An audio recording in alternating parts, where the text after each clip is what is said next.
Hi guys, today we'll talk about how to fix or how to solve glitch on Discord.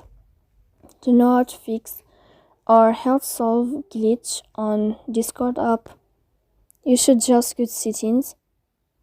Here you can click on apps, default apps, app settings. Then you will enter to Discord and you can click. Here we'll enter to first stop and you can click OK. Then we'll enter to the window of storage. Here you can click clear cache. Don't click clear data because that can cause you errors in your app.